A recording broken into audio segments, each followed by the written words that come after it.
estou com uma máquina aqui do Windows XP, no VirtualBox. Eu creio que é um cenário que muitos vão utilizar, embora alguns podem estar utilizando o Windows 7. O que é importante? Em redes, você precisa ativar um adaptador e colocar aqui, ó, placa em modo bridge. Quem está colocando placa em modo NAT não vai fazer com que a máquina virtual seja vista por uma máquina que está do lado de fora da VM. Ok? Então, coloque em modo bridge. Colocando em modo bridge, você pode colocar um IP igual na mesma faixa de IP que os hosts que estão do lado de fora. Pessoal, outra coisa importante quanto à virtualização. Quando eu falo host, é o computador que está hospedando essa máquina virtual, onde está rodando o software de virtualização. VM é a máquina virtual.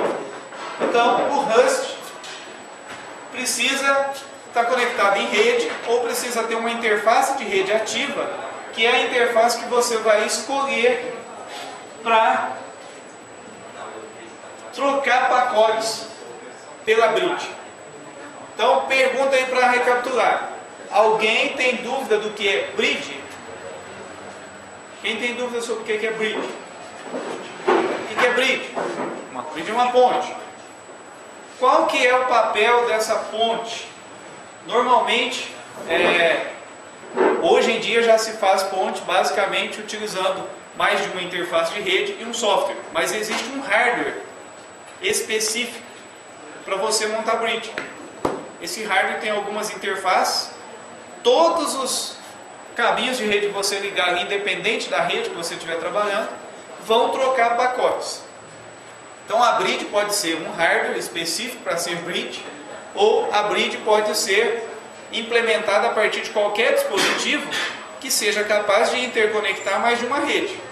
Então o seu computador pode atuar como bridge, bastando que você tenha mais de uma interface nele.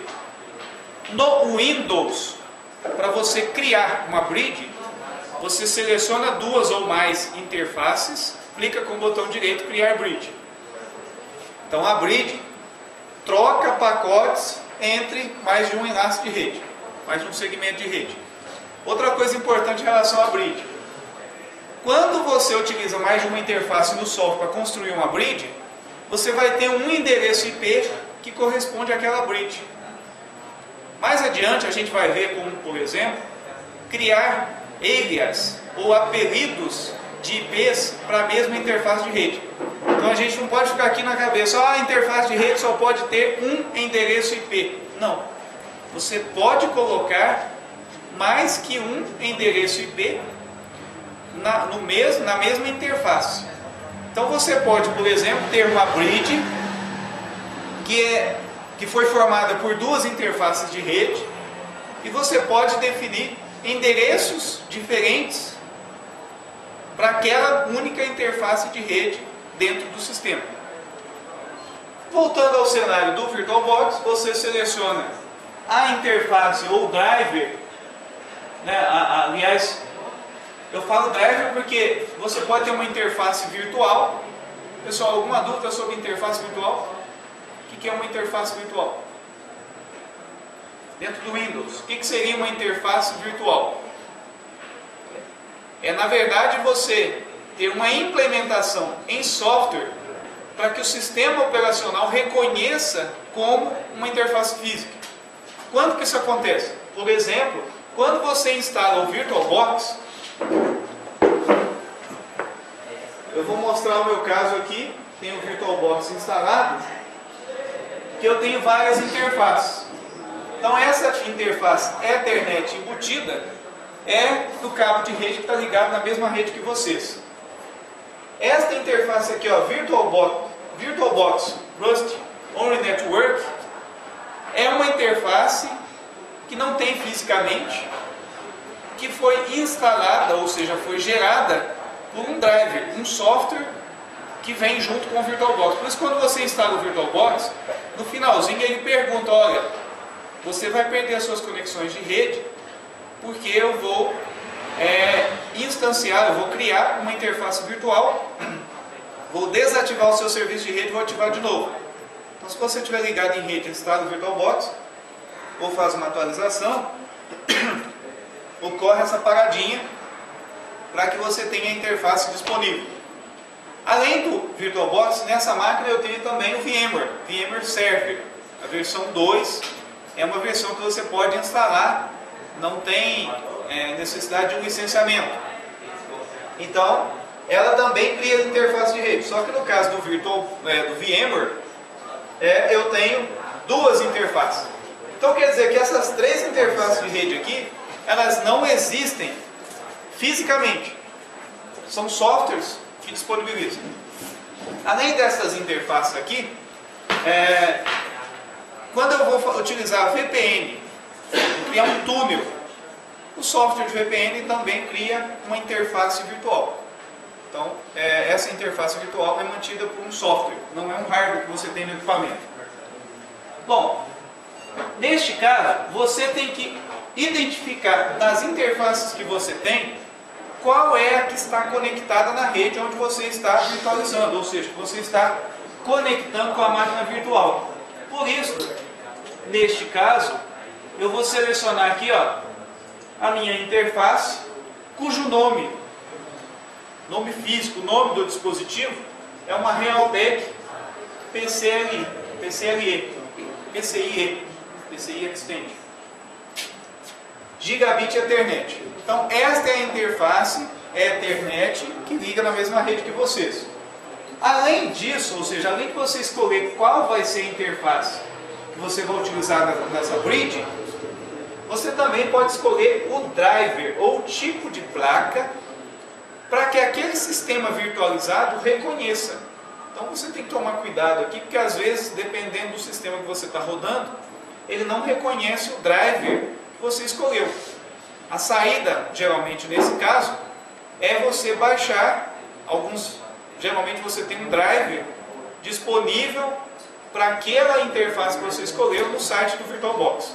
E aí você vai instalar aquele driver. Nem sempre você vai conseguir isso para todos os sistemas. Neste caso, então, eu vou deixar a interface padrão e eu poderia também ativar mais 3 interfaces. Neste caso, vou iniciar só uma e vou colocar essa máquina virtual para rodar. A janelinha está do lado de cá. Estou rodando uma VM do Windows XP.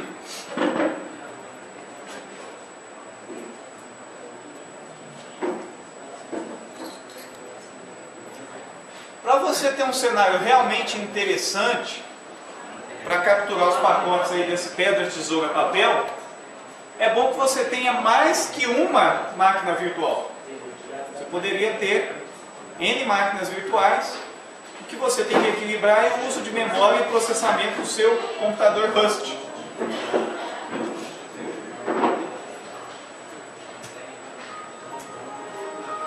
Estou acessando aqui então essa máquina virtual no Windows XP. E nós vamos ver hoje um pouquinho sobre compartilhamento básico, criação de usuário, mapeamento de unidade de rede e introdução ao script Microsoft. Esses 4 assuntos a gente vai ver hoje.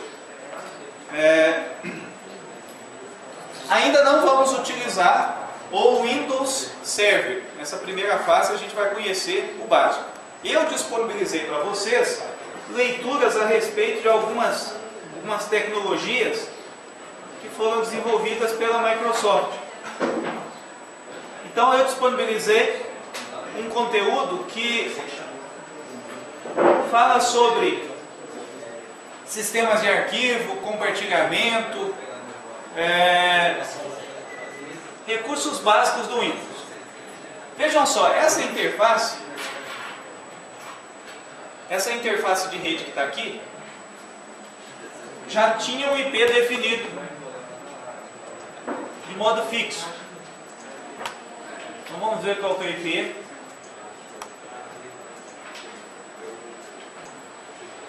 TCP propriedades. O IP é 101. Então pessoal, se vocês quiserem enviar um pacote ICMP Echo Request para esse IP, pode fazer isso. podem mandar aí um pacote ICMP Echo Request.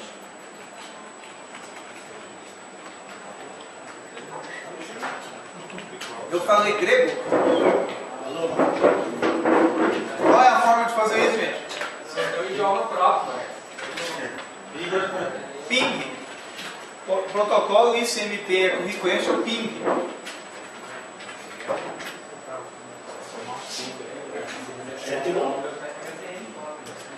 Cento e um. Então vocês vão realizar ping aí no IP 101.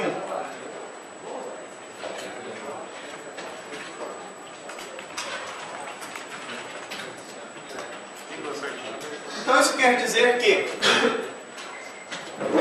esta máquina virtual tem a sua interface de rede comunicando com as máquinas que estão do lado de fora, ou seja, no mundo físico, e isso é graças ao recurso de bridge que foi implementado, né, que foi montado lá no software de virtualização.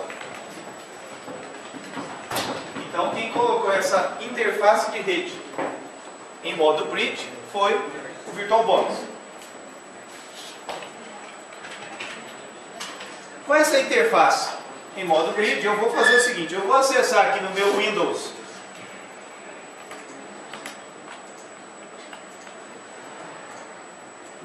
XP,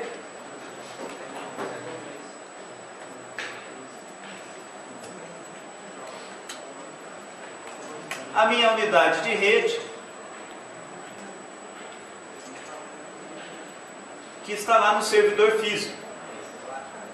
Na verdade, esse assunto nós vamos ver mais adiante. Eu só estou acessando aqui um compartilhamento que já estava pronto no meu Windows 7 para mostrar os dois programas, porque o objetivo nesse momento é mostrar como é que vocês montam o cenário.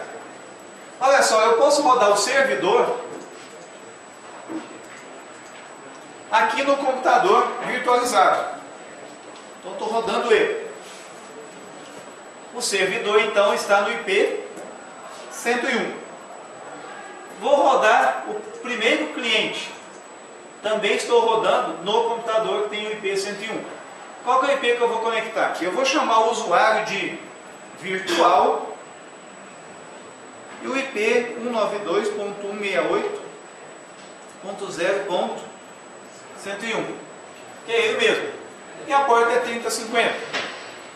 Clico no botão conectar e o servidor já manifestou um contato, já aconteceu aí o handshake 3 vias e os dois estão conectados. Agora eu vou abrir uma outra interface no Windows 7. Então essa interface, olha, não é na máquina virtual, embora eu estou acessando a mesma pasta que foi compartilhada, e eu vou rodar de novo o cliente. Ele apareceu de cá, vou arrastar, então vou chamar de Rust. E o IP é 192.168.0.101. A mesma porta, conectar. Dá para se ver aqui que existem agora dois processos comunicando com o servidor. Eu vou pedir a alguém aí que tem o pedra, tesoura, papel no Windows, o cliente, também para se conectar no IP 101. A única coisa aí, gente, é o seguinte: não dá para todo mundo conectar, porque eu tenho uma limitação de conexão. Oi? É 1 ou 0 a barra? Você vai conectar no IP 101. É 1.101 ou 0.101? É 0.101. É a mesma rede que você está. Ah, tá. Beleza, já conectou aqui o IP 12. Podem pelo menos mais uns 3 aí conectar. Agora olha só. Neste momento, você já tem estabelecida a comunicação entre o cliente e o servidor. Aí é que entra o Wireshark. Você vai abrir o Wireshark. Alguém me fez uma pergunta lá no EAD, perguntou como que deve ser enviada a resposta. Foi lá do quarto período. Everson. E eu expliquei que vocês vão responder de forma textual. Então tem gente que está capturando as telas do Wireshark para me mandar. Tá? Na verdade não precisa. O que eu estou pedindo lá? Eu só quero saber quais são os comandos. Por isso que eu disponibilizei para vocês um ambiente em texto. Eu quero que vocês digam quais são os comandos. Então um dos comandos, nós vamos achar ele aqui agora. Só que eu vou fazer o seguinte, como no EAD e o trabalho de vocês, eu estou solicitando os comandos do cliente para o servidor, a gente vai observar agora alguma coisa no sentido de servidor para cliente. Então eu venho no Wireshark e seleciono, tá, a interface de rede que está no mesmo segmento que os programas que estão rodando. Então aqui eu estou utilizando essa internet embutida, Ethernet embutida. Então essa aqui é a interface. Onde é que vocês vão localizar? Vocês podem aplicar filtro. Então ip.address igual 192.168.0.101 e um apply. Então eu estou filtrando aqui os pacotes da interface 101, ou que tem a interface 101 no destino ou na origem. Não dá para ver aqui. Continua capturando pacotes. Muitos pacotes aqui não são necessariamente pacotes TCP. Também poderia colocar no filtro ali, só para filtrar TCP. E agora eu volto lá no jogo. No cenário do jogo, eu vou no servidor. Cadê o servidor? Está aqui. E ativo esse botãozinho aqui, ó, jogar. Então começaram a aparecer os nomes ali. Tá? E consequentemente houve uma captura do Wireshark. Se a gente consegue ver alguma coisa aqui que foi capturada. Chutar para a porta é mais fácil.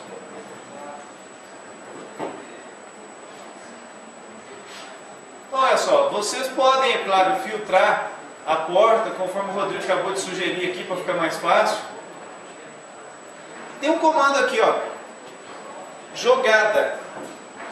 É um comando que o servidor mandou. Então o que eu quero que vocês identifiquem é, dentro da área de dados, quais são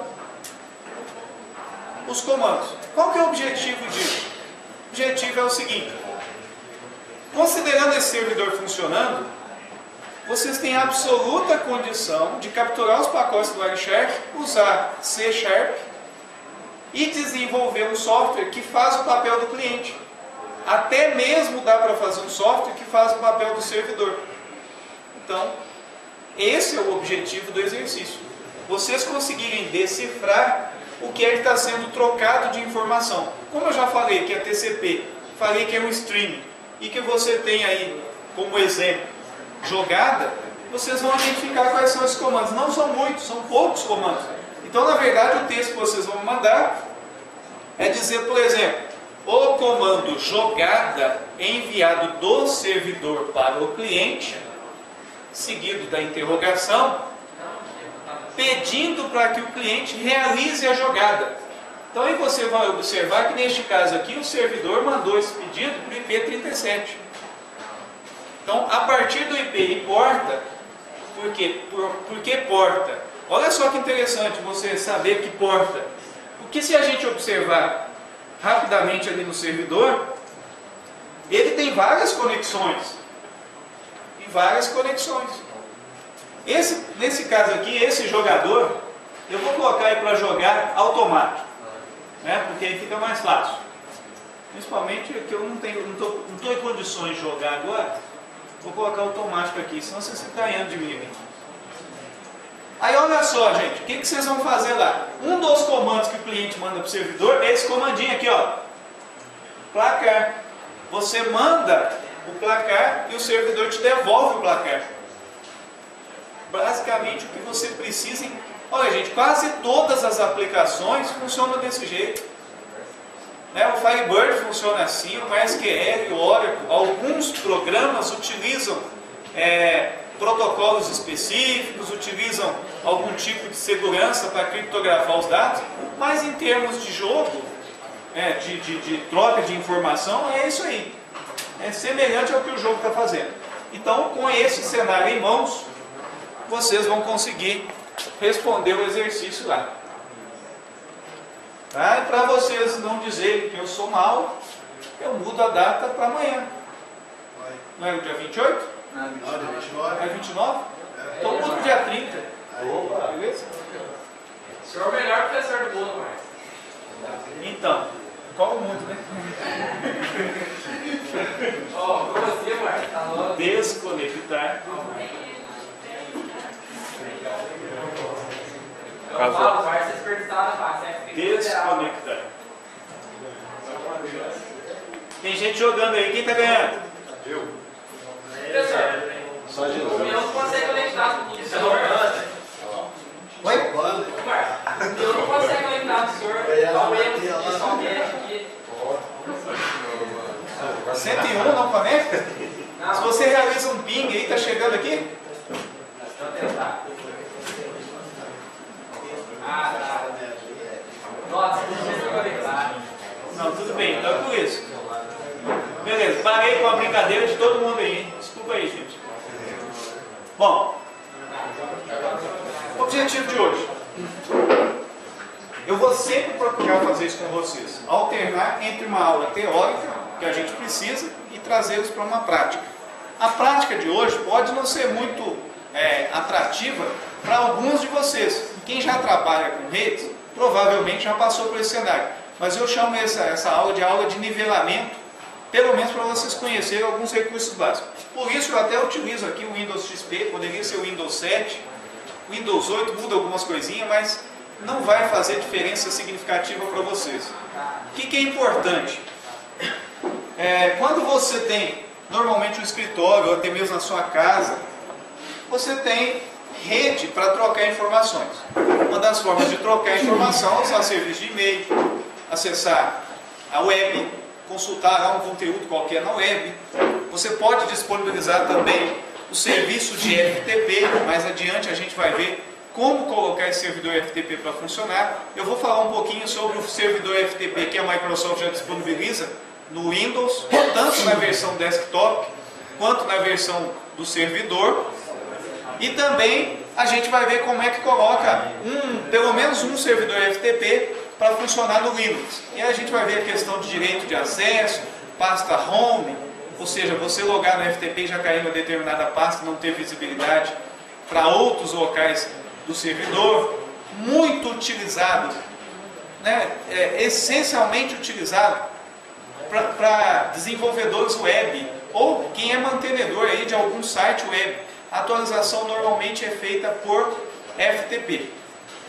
O ideal é você utilizar sempre conexões seguras, ou seja, onde o tráfego é protegido, criptografado.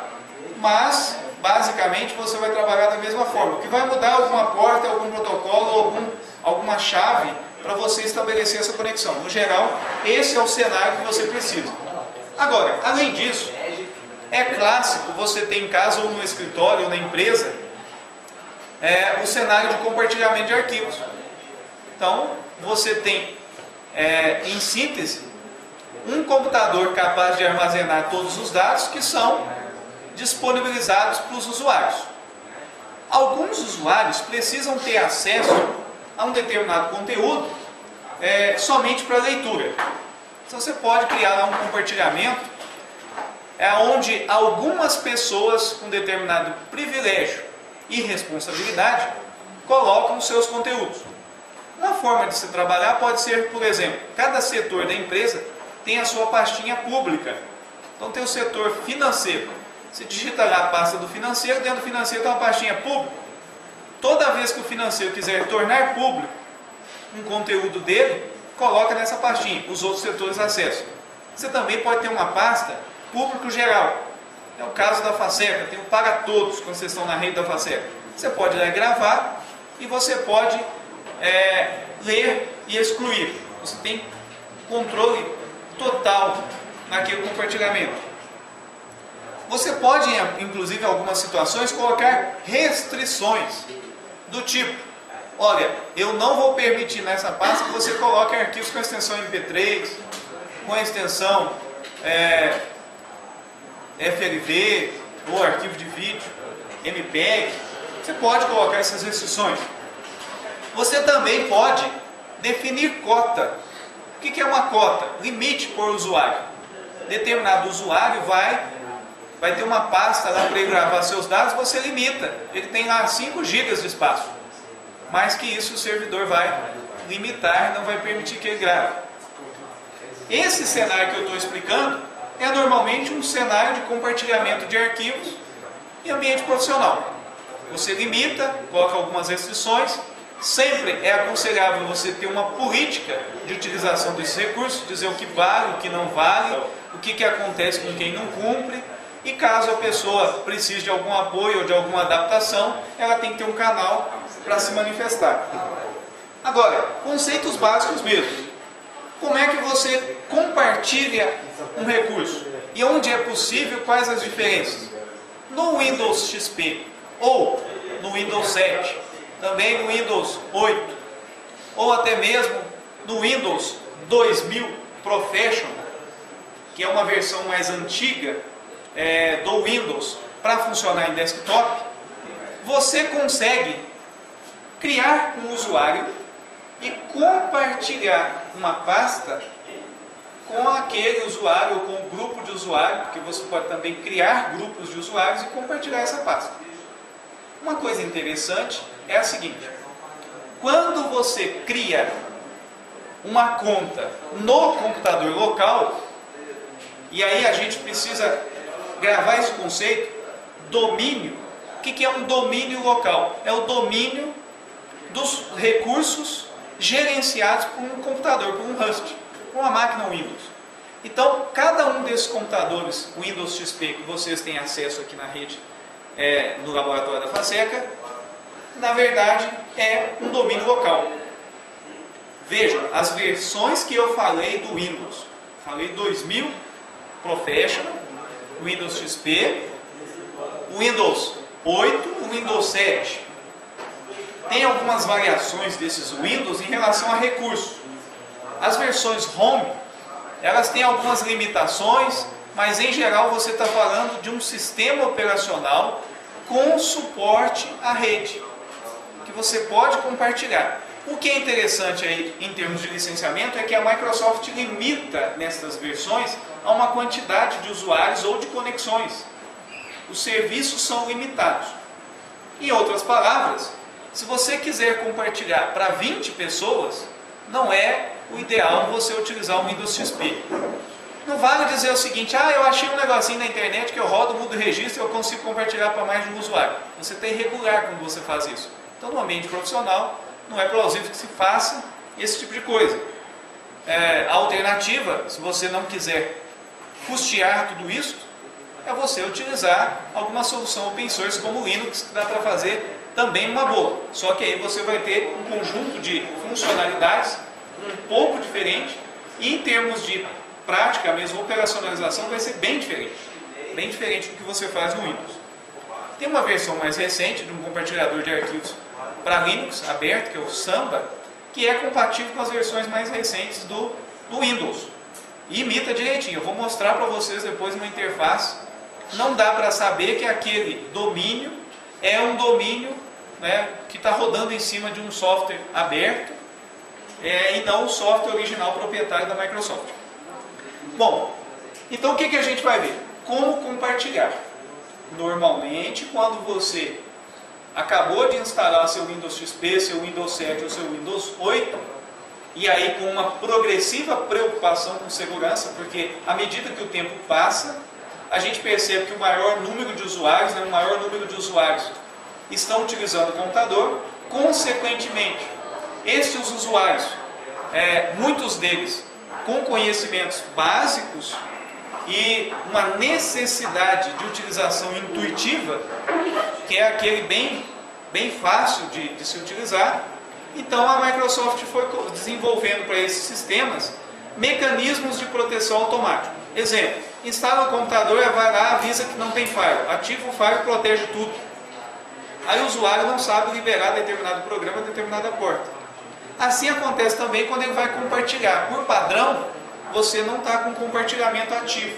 Então a primeira vez que você for compartilhar, o Windows vai te mostrar um wizard, que são essas janelinhas que te ajudam, trazem a ajuda, uma informação, e os botõezinhos para você configurar e confirmar. Então, normalmente, você vai chegar num ambiente que as restrições estão todas impostas. Então, vamos trabalhar num cenário considerando que você já tem condição de fazer o compartilhamento. É o caso de vocês aí em todos os computadores. Uma questão importante também é a seguinte: cada usuário ou grupo de usuário no Windows tem um conjunto de recursos que ele pode utilizar. Então, um domínio local, que você pode identificar esse domínio local pelo nome do computador, ou hostname. Para você saber o nome do seu computador, tem diversas formas. Uma delas é você acessar aqui, ó, painel de controle, sistema, e aí tem uma abinha, nome do computador. Aí aparece aqui o nome do computador e o seu grupo de trabalho. Para que serve o grupo de trabalho? O grupo de trabalho é para limitar a visibilidade das suas máquinas na rede. Então, se você está no grupo de trabalho financeiro, quando você entrar no ambiente de rede, você vai ter um agrupamento de todos os computadores que fazem parte do grupo financeiro. Você, quando está inserido em um domínio, e aí esse cenário de domínio, eu vou diferenciar da seguinte forma: quando eu estiver falando domínio local, é o domínio de um computador só. Quando eu falar domínio, é no sentido mais amplo. Neste caso, você precisa de uma versão server do Windows. Então, só para a gente entender de onde veio esse Windows Server, no começo a Microsoft tinha um Windows que não era um servidor de rede. Era simplesmente uma estação de trabalho, uma interface gráfica, e que você poderia compartilhar arquivo com sistemas iguais. Depois a Microsoft desenvolveu o Windows NT, Network Technology, que seria o Windows com funcionalidades específicas para ambiente de rede.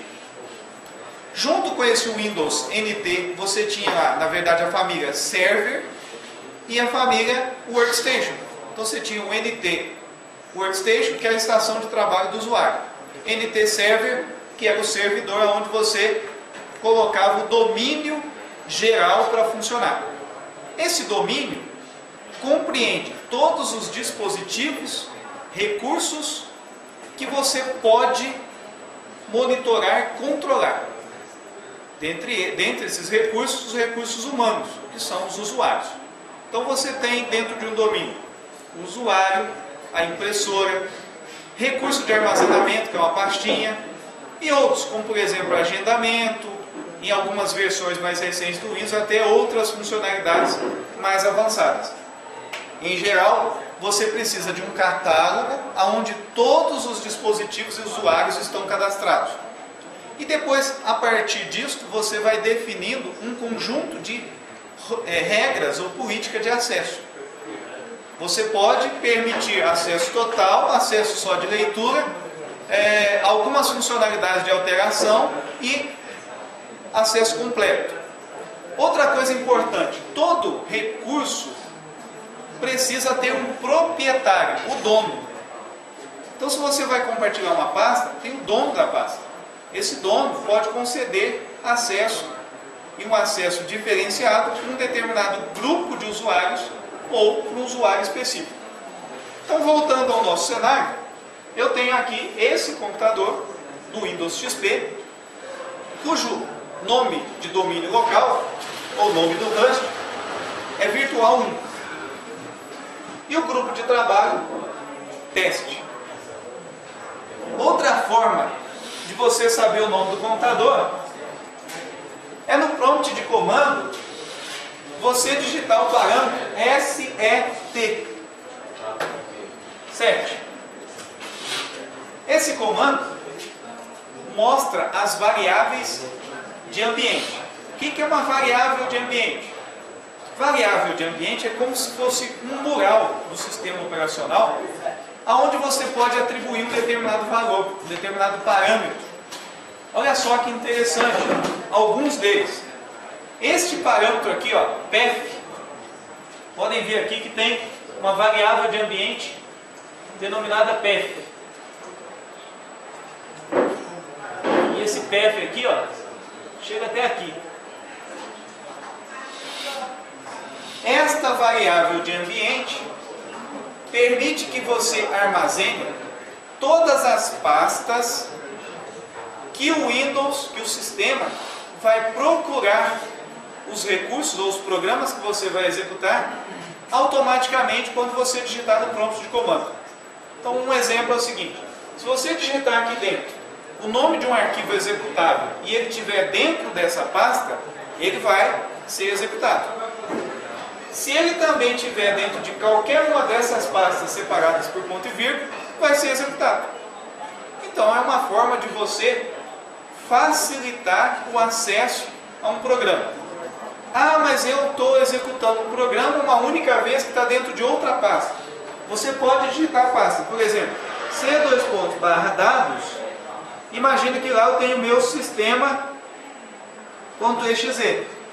Então, para você não ter que toda hora ficar explicando ou explicitamente informando ao sistema onde é que está o arquivo que você vai executar, igual eu coloquei aqui C:/dados, sistema.exe, você poderia adicionar na variável de ambiente a pastinha C:/dados. Em qualquer local que você tivesse, em qualquer path, em qualquer pasta, bastaria digitar sistema, que esta variável de ambiente indica ao sistema onde procurar os arquivos que vai executar. Então, esse é um recurso que você tem na variável de ambiente. Dentre outros, você tem também o nome do computador, hostname. Algumas informações também do próprio sistema, né, que no caso aqui, ó, a tecnologia Windows NT, versão, o nome do usuário que está logado e o user domain, que é o domínio de usuário, ou domínio local. Neste caso também o virtual1, do jeito que eu mostrei para vocês lá no nome do computador. Então, pessoal, a gente viu ali um pouquinho de conceito de rede. Como é que você define uma variável? Ou você poderia definir uma variável set aluno igual Jefferson. Criei uma variável chamada aluno. Ok? Cadê a variável? Alguém está vendo?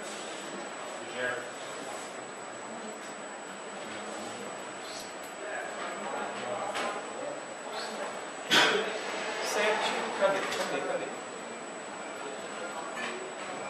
Não. Ah, tá. Para não ter que ficar procurando na lista, basta você colocar set, o nome da variável, que mostra o conteúdo. Então, a variável aluno é igual a Jefferson. Ok? Antigamente usava-se muito. Hoje usa-se menos. Bem menos. Java precisa.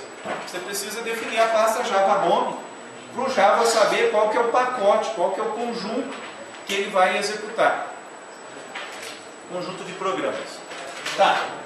Então nós já vimos um pouquinho sobre domínio. Já sabemos que esse computador tem o nome de virtual1, é do grupo teste. Agora nós vamos ver como compartilhar alguma coisa.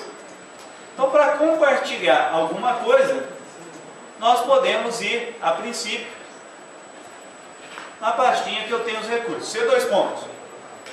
Dentro dessa pastinha, tem inclusive uma pasta compartilhada. Olha, como é que eu sei que uma pasta está compartilhada? Quando eu visualizo a pasta compartilhada, aparece uma mãozinha aqui, ó, como se fosse uma mão e a pastinha dentro, indicando que há um compartilhamento ali. Aquilo faz parte de um compartilhamento. Cuidado, tá, gente? Esse nome de pasta que você vê aqui não é o nome do compartilhamento. Esse ícone está dizendo que esta pasta foi compartilhada. Então tem muita gente que olha a minha pasta compartilhada como professor. Aí digita lá, professor tentando acessar o recurso. O nome desse recurso no compartilhamento pode ser outro. Aqui simplesmente é uma referência para dizer que a pasta professor está compartilhada. Tem também a pasta dados, está compartilhada. E aqui na pasta dados eu tenho alguns arquivos do Firebird. Dentro da pasta redes 2 tem duas pastas compartilhadas. Eu vou cancelar esses compartilhamentos aqui, a princípio.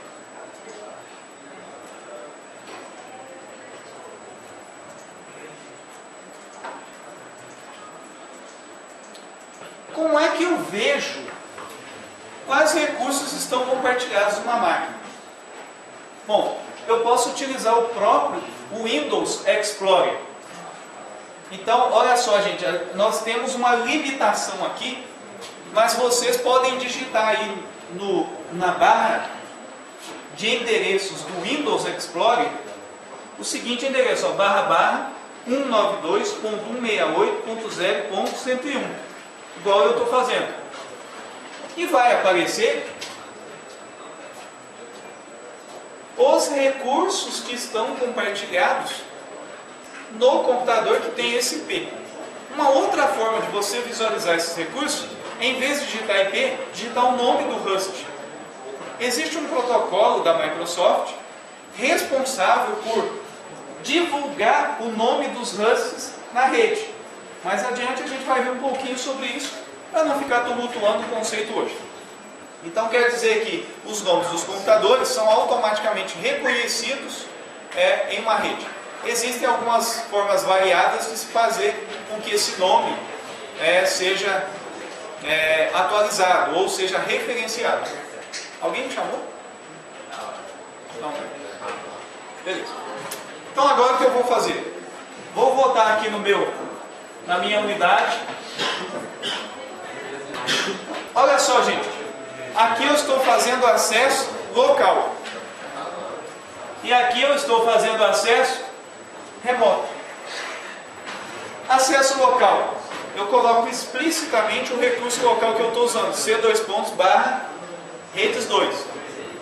Remoto. Eu estou colocando o nome do host. Mas o importante é que eu tenho aqui, ó, //. Então se eu olhei no endereço, tem //, eu estou indicando um recurso local. Ora um recurso local pode ser do próprio host. É o caso que eu estou acessando o meu computador como se eu estivesse fazendo um acesso remoto.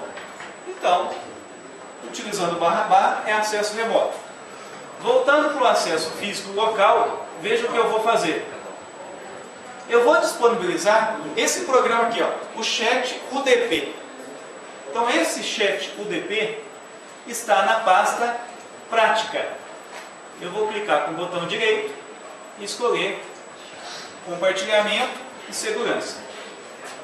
Pessoal, eu disponibilizei para vocês uma leitura do EAD sobre alguns conceitos básicos que envolvem sistemas de arquivos para redes. Olha só que interessante. Quando eu coloco um arquivo na rede e quero que esse arquivo tenha acesso controlado, ou seja, um usuário pode gravar, o outro pode alterar, o outro pode gravar e pode excluir, algum pode adicionar, um pode listar, o outro não pode, enfim, tem vários recursos aí que você pode, digamos assim, vários níveis de acesso que você pode controlar no arquivo. É fundamental que o seu sistema de arquivo suporte. Porque o que quer dizer isso na verdade? Quer dizer que quando você muda essa característica do arquivo ou da pasta, o sistema de arquivo recebe uma instrução, como se fosse um banco de dados ou uma estrutura de dados que você tem propriedades. e essas propriedades são salvas no sistema de arquivo. Então, alguns sistemas de arquivos não suportam todos esses recursos. Então, antes a Microsoft utilizava na versão 16 bits, ou que ela utilizava lá no Windows 3.11, Windows 95, Windows 98, ela utilizava um sistema de arquivo FAT. Esse sistema de arquivos não possuía essas características de segurança de rede que o sistema NTFS tem. Esse NTFS é Network File System, ou seja, um sistema de arquivos para redes. Então, esta é a diferença que você já precisa observar quando está compartilhando recurso em rede. Se o seu sistema de arquivos suporta determinado recurso, tá? E a partir daí você vai ter uma série de vantagens ou não. Então a Microsoft começou com o sistema FAT e depois no Windows 98 ela colocou o FAT. Aliás, 95 já tinha uma atualização que suportava o SR2, que você tinha condição de utilizar o FAT 32, ou seja, antes era 16 bits, depois 32 bits. Quais eram as vantagens? As vantagens em síntese são o número de pastas que você pode ter, o número de hierarquia de pastas, ou seja, quantas pastas podem ficar uma dentro da outra, e também qual é o endereço, a capacidade de endereçamento e de mapeamento do tamanho de arquivo.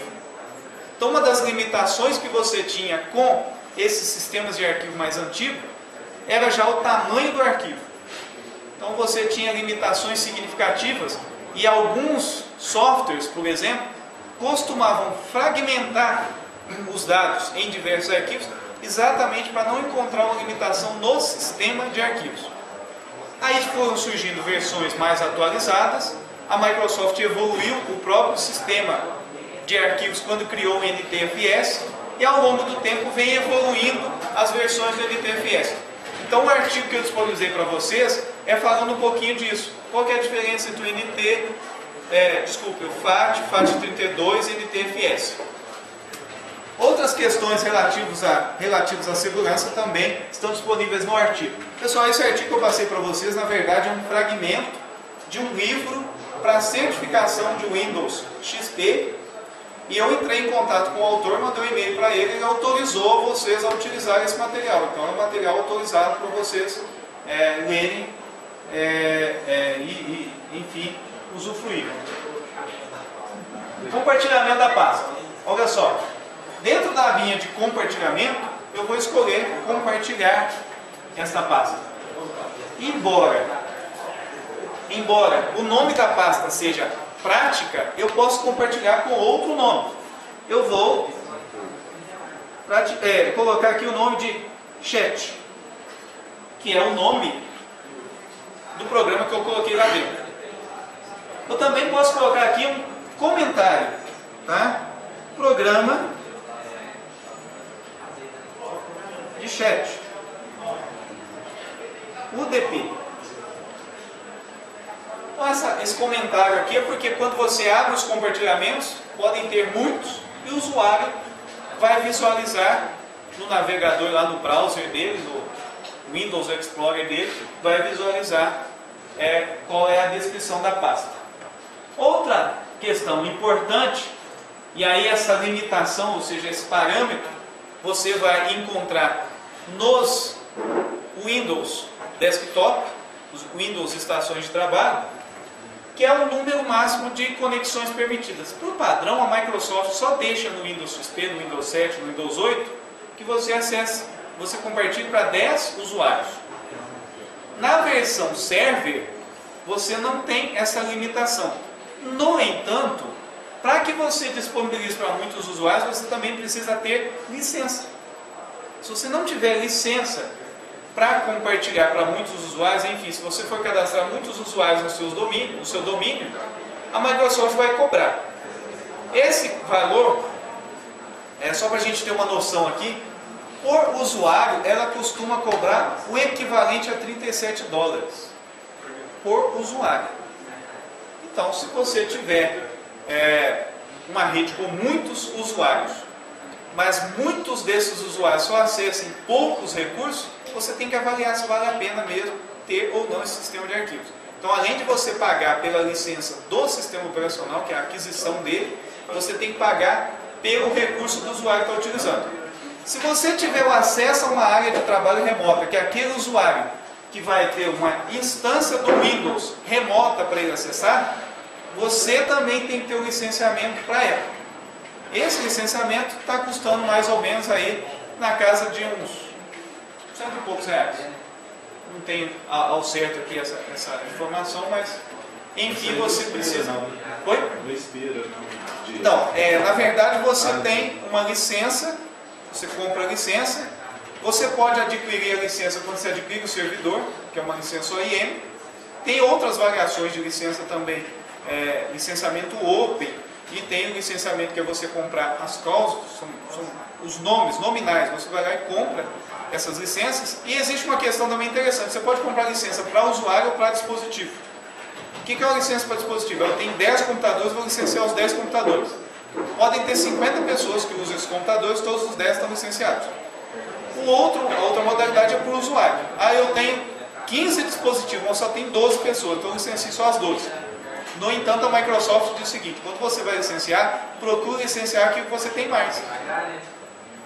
E você chega para ela e fala: eu quero licenciar o que eu tenho menos. Essa é uma briga normal. Normalmente você consegue resolver aí um trabalho de consultoria, um projeto de aquisição, quando fala de grande volume.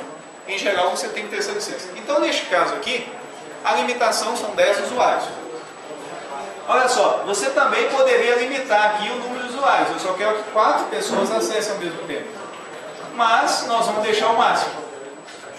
Pessoal, outra coisa importante é isso aqui, ó. Permissões. Quem vai poder acessar esse arquivo? E o que essa pessoa vai poder fazer? Então você clica aqui em permissões. Olha só, ao criar um compartilhamento, ou ao compartilhar um recurso pela primeira vez, sugere-se o grupo todos. Agora, o que é o grupo todos? É um grupo especial que você tem no domínio.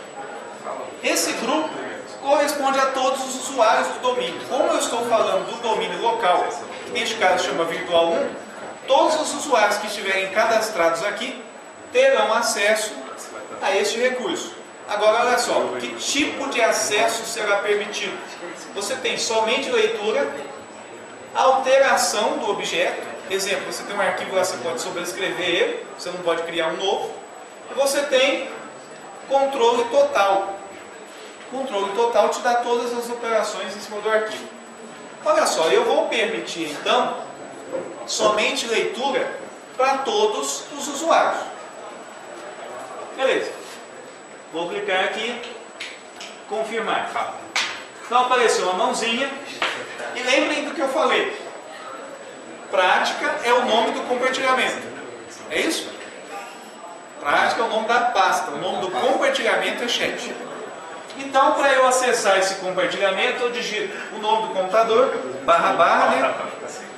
virtual1/chat. Olha que interessante. Apareceu aqui o chat. E se eu executar, vai funcionar o programa de chat UDP. Ok. Aqui no enviar, não tem mensagem. Estou fazendo isso só. Difícil, só. Agora, olha só. Podem tentar acessar. O que aconteceu quando vocês tentaram acessar? Você digitou // virtual1 ou coloca o IP, caso eu não esteja encontrando o nome, virtual1/chat.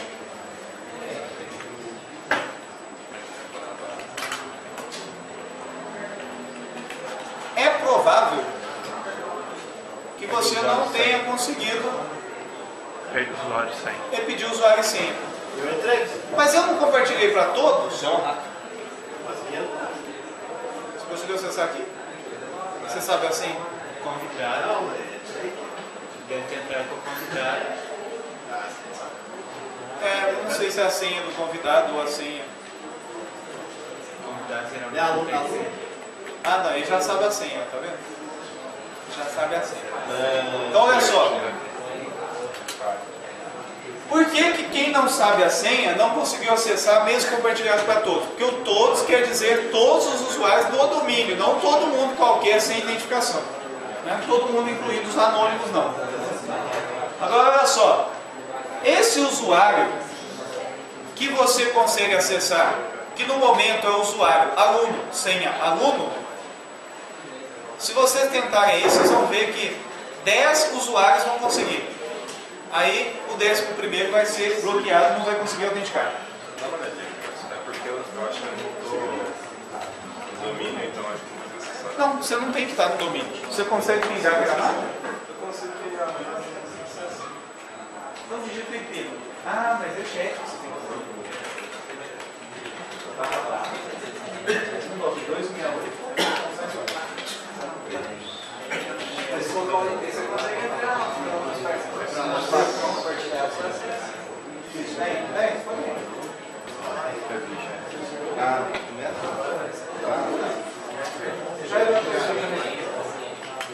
Pessoal, olha só. Apareceu? Ainda está processando? Não está bloqueado não no seu file? Seu file, aplicativo? não pode acessar agora. Não pode? Que estranho. Bom, pessoal, olha só. Como é que eu crio um usuário no Windows? Você pode criar um usuário aqui. Iniciar. Painel de controle. E aqui você tem contas de usuários. Esta interface é uma interface para o usuário final. Você pode até definir uma imagem. Você pode definir se na hora que você vai logar no sistema aparece essa imagem para você escolher, ou seja, já exibe os usuários, ou se aparece uma telinha onde você tem que digitar o usuário. Bom, tem uma outra forma, observem. Eu posso vir aqui em meu computador, botão direito, escolher gerenciar. Aí vai abrir uma janela onde eu tenho diversos recursos naquele computador para gerenciar. Um deles são os usuários e grupos. Então eu tenho aqui usuários, eu tenho usuário aluno e eu vou excluir. Acho que todo mundo estava conectado e perdeu a conexão. Maldade, né? Bom, como é que eu faço nessa tela então para gerenciar? Eu posso criar grupos e usuários. Vou criar um grupo. Já existem vários grupos. Quando eu instalo o sistema, eu já recebo vários grupos. Um desses grupos, extremamente importante, é o grupo dos administradores. Este grupo realiza todas as funções do sistema. Alguns outros têm algumas limitações. Tem aqui, à medida que você vai instalando alguns programas, os programas também criam, né, grupos dentro do seu sistema, ou criam até mesmo usuários. Um usuário em especial é um usuário que representa o próprio sistema operacional. Esse usuário é chamado System. Como é que eu vejo onde é que tem algum vestígio desse usuário? Olha só, vou vir aqui na minha máquina virtual. Como eu não estou em tela cheia, eu não posso mandar um Ctrl+Alt+Del direto no teclado. Eu vou vir na máquina virtual e escolher aqui, ó, Send Ctrl+Alt+Del, e é uma das formas de eu abrir o gerenciador de tarefas. Eu também poderia abrir direto chamando o programa de gerenciamento de tarefas. Então olha só, aqui eu tenho o usuário que está rodando o programa ou o processo, e dentre eles eu tenho o System. Tem também o Network Service, serviço de rede. Tem Postgres, o Postgres que é, tem Postgres usuário. Esse usuário System, inclusive, é o que está rodando o VirtualBox Service. Então, pessoal, tem que tomar cuidado com este usuário aqui.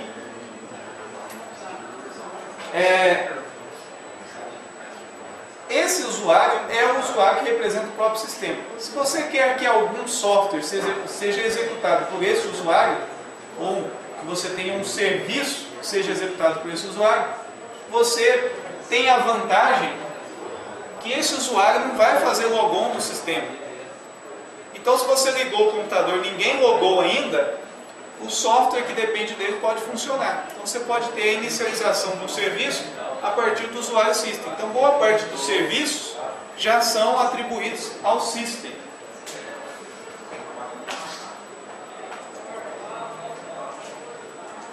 No entanto, esse usuário system não aparece aqui para você realizar a manutenção.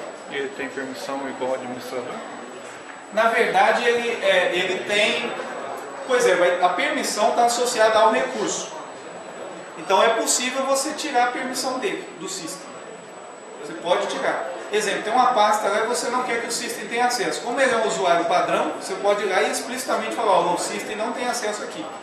Aí qualquer programa que foi instanciado pelo system tenta acessar e ele recusa. Em alguns casos você até precisa fazer isso por questão de segurança. Você não quer que determinado programa que tem que rodar no computador, que tem uma interface ou um meio de acessar determinada pasta, você não quer que ele faça isso. Aí você vai lá e tira do system. Você só tem que tomar cuidado para não tirar o acesso do system para um recurso que é essencial. Normalmente você... Mas a manipulação do próprio usuário você não tem interface. Embora algumas ferramentas permitem que você manipule. Essas ferramentas são ferramentas a hora que você está fazendo diagnóstico ou reparação do sistema, ou algumas ferramentas de terceiro específicas para gerenciar esse usuário, que ela vai direto na base de dados, ou seja, no arquivo, e muda os parâmetros. O Windows não te disponibiliza uma interface no gerenciamento do usuário para cuidar do system. Então nós vamos pegar aqui o usuário administrador, tem direito de fazer tudo, na verdade o grupo administrador. Vamos criar um novo grupo. Aliás, tem que estar em grupo, né? Novo grupo. Nome do grupo: alunos. Alunos de sistema. Eu poderia já adicionar aqui alguns usuários. Bastaria clicar no botão adicionar e escolher o usuário. Mas eu não vou adicionar a princípio. Então eu só criei um grupo. Fechei. Novo grupo, eu vou chamar alunos. Criar. Nem coloquei descrição. Então ele criou aqui o grupo. Que alunos? Excluir. Novo grupo. Alunos. Tá aí o meu grupo alunos. Eu vou criar um usuário. Usuário. Novo usuário. O usuário chama aluno. Aliás, eu vou criar aluno 1. Nome completo, aluno 1. Pessoal, olha só. Essa telinha que vocês estão vendo aqui no Windows XP, que não é muito diferente do Windows 7, é a interface para você criar usuário para domínio local. Ou seja, para domínio de estações de trabalho. Se você estiver criando um usuário num domínio do Active Directory, que é a ferramenta que gerencia os usuários e recursos do Windows Server, essa interface aqui vai ter umas 6 ou 7 abas, onde você tem uma série de parâmetros, inclusive endereço desse usuário, qual que é o script de logon. A gente vai ter uma aula só de Windows Server para vocês verem isso. A princípio nós estamos aprendendo do lado do cliente, do lado do usuário. Vou colocar uma senha aqui.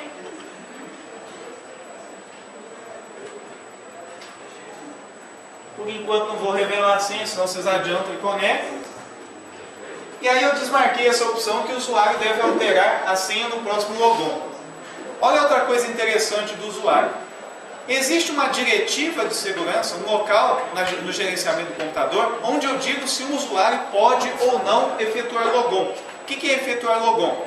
É ele colocar o seu nome e senha para abrir uma instância na interface, na API, no sistema, enfim, na IDE do sistema, do ambiente de uso do sistema.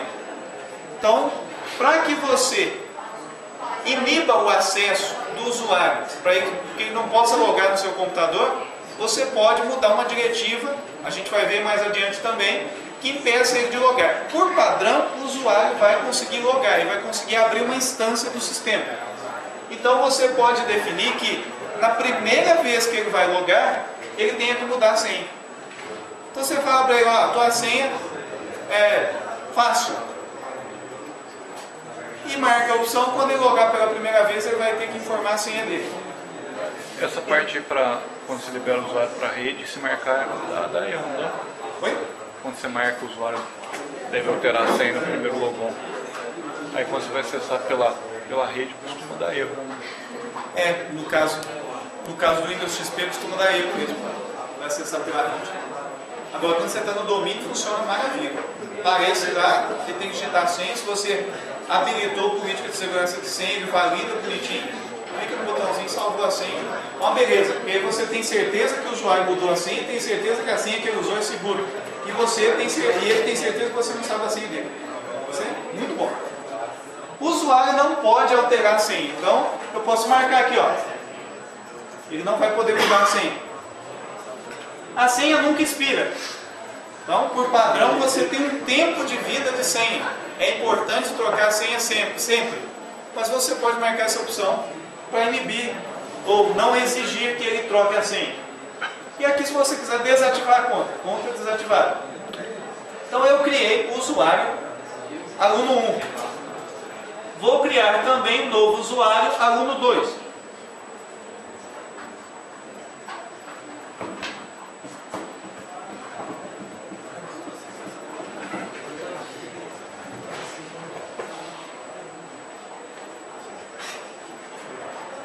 Vou fazer a mesma coisa, não pode mudar a senha, nunca expira, e criei a conta. Olha só, gente, lembra a pastinha que eu compartilhei dentro de Redes 2, que é aquela para acessar o chat? Eu vou clicar com o botão direito, vou em Propriedades, Compartilhamento, Permissões. Atualmente, qualquer usuário desse domínio local, que tiver uma senha e conseguir logar, consegue pegar esse arquivo. Mas eu não quero que esses usuários acessem. Então eu seleciono o grupo todos e mando remover. Agora eu vou adicionar o acesso. Quando eu vou adicionar o acesso, eu posso selecionar usuários ou grupos. Inclusive eu posso definir usuários que não sejam deste domínio. Quando você tem vários domínios, você pode selecionar o domínio de outro computador. O importante é que exista a relação de confiança entre os domínios. Mais adiante também a gente vê isso no Windows Server. Mas você poderia até escolher outro domínio. No caso, o domínio é desse computador mesmo. E eu vou escolher o usuário aluno 2. Eu posso clicar aqui em verificar nomes. E aí ele mostra, ó, virtual 1, aluno 2. Esse é o usuário. Então, quando você vai informar um usuário para logar, você tem que falar o computador / o nome do usuário, para que ele vá verificar naquele computador se a senha confere. Bom, eu poderia também vir aqui no módulo avançado e mandar localizar todos. E vejam só, eu tanto tenho aluno que aparece o ícone de uma carinha só, ou o grupo que aparece em duas caras. Em vez de eu definir que quem vai acessar essa pastinha é o aluno 1 ou o aluno 2, eu vou dizer que é o grupo alunos que vai ter acesso. E aí eu dou OK. Alunos é o grupo que tem acesso a essa pastinha. E o que esse grupo pode fazer? Ele pode só ler, a princípio. E cliquei no botão. Agora vocês vão tentar acessar aí. /192.168.0.101 e vão colocar o chat, /chat.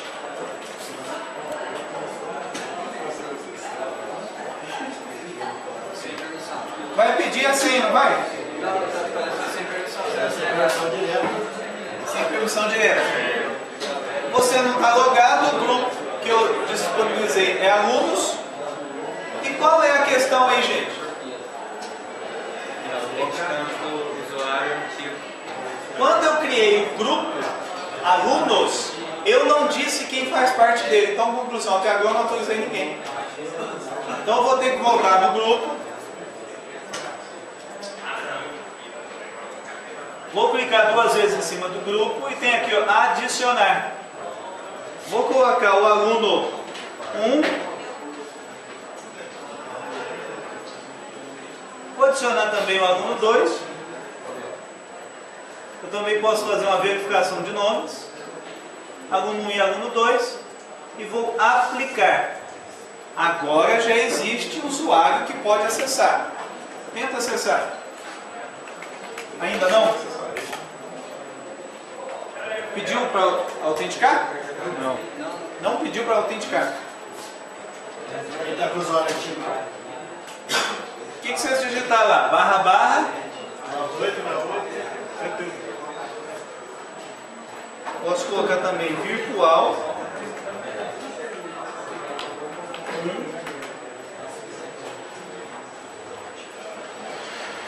Se você ativou a conta que tinha logado, Ele só não está entrando no chat. Acho que é porque foi salvo os dados antigos. Então, gente, aí é o problema. Como você, quem já tinha tentado logar com aluno? Aí o que ele está tentando fazer? Ele está tentando logar com o mesmo. Então a gente precisa fazer com que ele esqueça disso. Uma das formas é você fechar o programa e abrir de novo o Windows Explorer.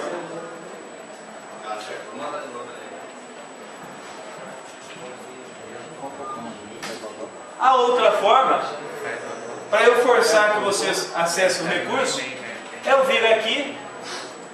Opa, tem que ser na unidade física, compartilhamento, e eu vou tirar o compartilhamento. Assim eu vou forçar que todo mundo que estava lá perdeu a conexão. E agora eu vou compartilhar de novo com o nome prática mesmo.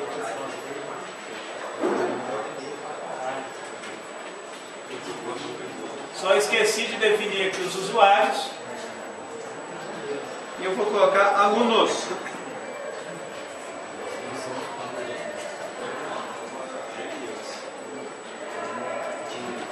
Tentem acessar. Pediu a senha?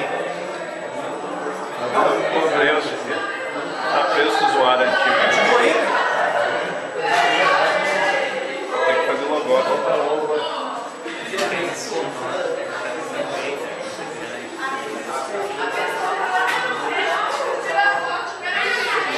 Vou compartilhar então diretamente com um aluno.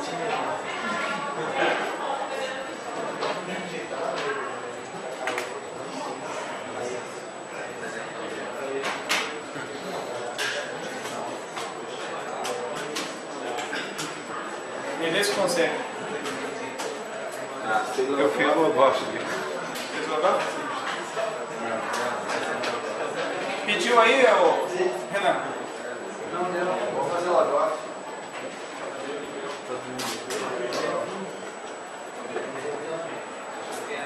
Agora. Sem aluno. Senha sem nada, né? Só Sem senha, tá? No servidor. Aluno sem senha? Aluno sem senha, acho que é. O quê? Não deu? O U não aparece. O U de ouviu. o O também está funcionando. A parte de cima não está funcionando. O que? O teu teclado? É. Não deu? Não. Parou de funcionar? O que vai, o teclado não pega. É o Windows, gente. Gente, provavelmente o Windows estourou a quantidade de usuários, são 10 usuários. Infelizmente o Windows XP chega no limite do usuário e começa a dar esse problema. Então uma das formas de eu resolver aqui mais rápida. Lá no gerenciador de arquivos, sessões, você não derruba todo mundo? É, você também.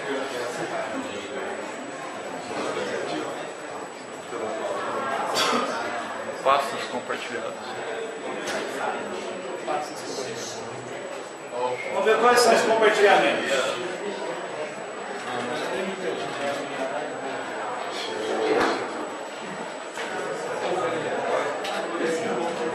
Tem 5? Não, mas não é 10? Não, mas é que tem outras. Somando aqui deu um total de 10. Tem sessões e derruba todo mundo. Máximo permitido, permissões de compartilhamento, segurança, quem pode acessar. É no segurança também tem que dar permissão, né, Márcio? Senão não consegue.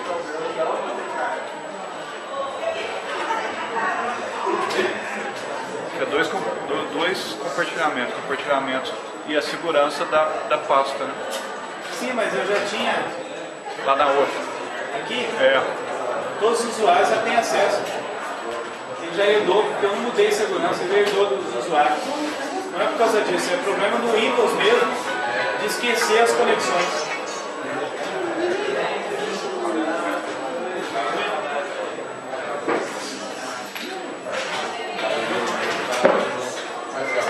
Vamos fazer o seguinte.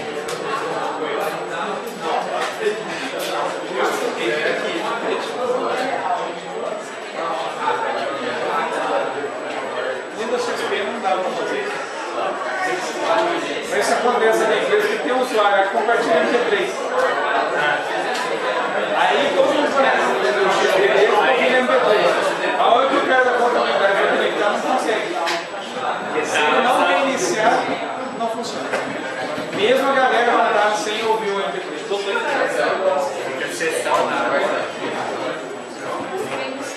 o engraçado é que eles entram no seguinte acordo: um ouve o MP3 do micro todo.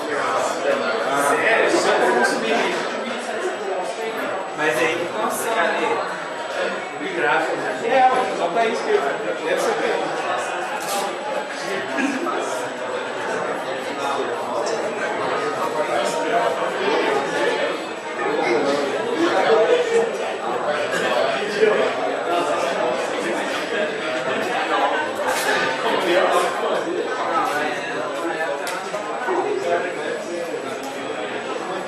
Pessoal, então vamos lá. Carregando.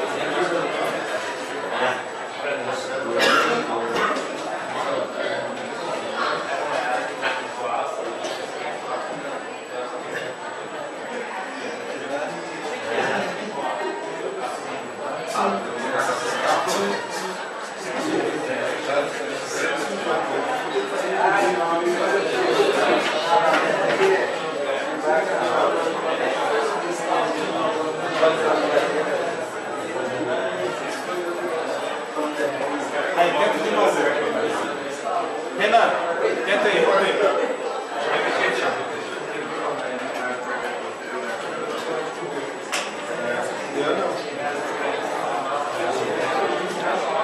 Se der permissão para o usuário, alô.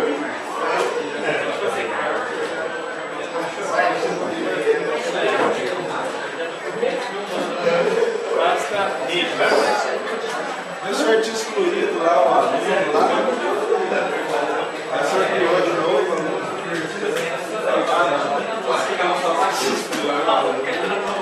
O aluno doido.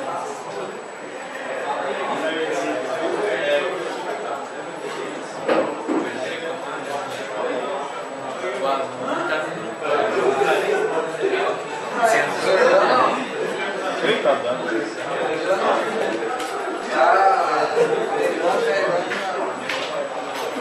Apareceu na prática? Apareceu? É que o pessoal está entrando como um aluno. O aluno. Ah, pessoal. O usuário que vocês vão usar é aluno 1. E a senha é um aluno.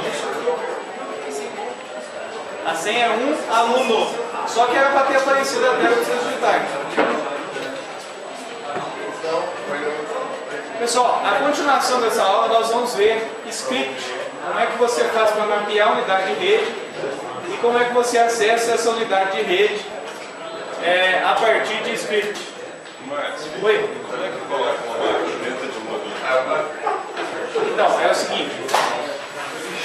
Você tem que criar o nome da máquina no servidor de domínio. Você cria lá no computador. Depois você vem aqui no painel de controle, onde tem aquelas informações da máquina na rede, aí tem que você fazer a adesão do domínio, incluir um domínio.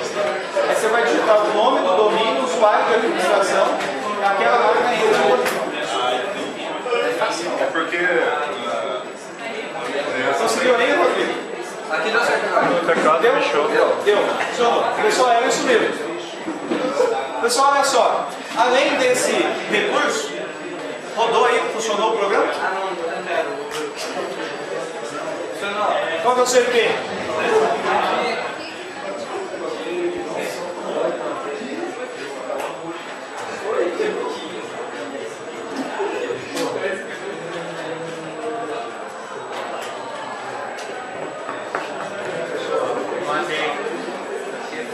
Aqui é o 07.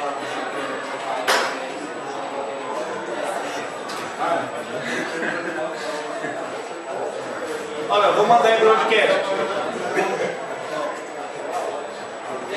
Recebeu aí, Fred? Recebi aqui.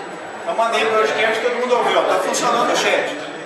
Pessoal, para mapear um domínio, para mapear um compartilhamento, vejam só o que eu vou fazer. Eu vou abrir o prompt de comando, CMD, vou fazer para a linha de comando. Você coloca net use. A letra que você quer, por exemplo, a letra A, // o nome do computador. Só que eu vou usar aqui o próprio Windows 7. Vocês vão usar o 101, senão não tem graça eu conectar no mesmo computador.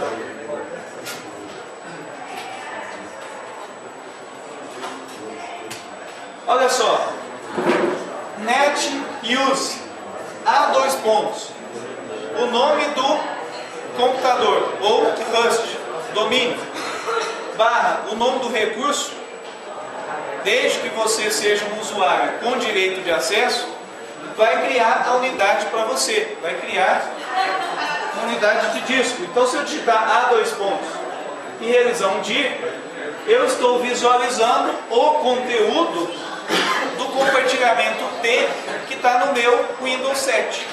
Se vocês fizerem a mesma coisa apontando para a máquina virtual 1, vocês conseguem criar uma letra que acessa o conteúdo. Essa letra vai estar disponível no Windows Explorer. Quando você vier aqui em meu computador, vai ter uma unidade de rede. Olha, o meu tem um tanto de unidade de rede aqui, a unidade A está no caminho. Clicando aqui eu tenho acesso à unidade compartilhada. Então na próxima aula nós vamos ver como criar script, fazer essa conexão, fazer essa desconexão, copiar arquivo, movimentar arquivo e até mesmo fazer um prompt. É uma telinha de opções para o usuário. A outra forma de compartilhar, fazer uma conexão ou simplesmente mapear a unidade de rede, é você clicar sobre o compartilhamento, botão direito, criar unidade.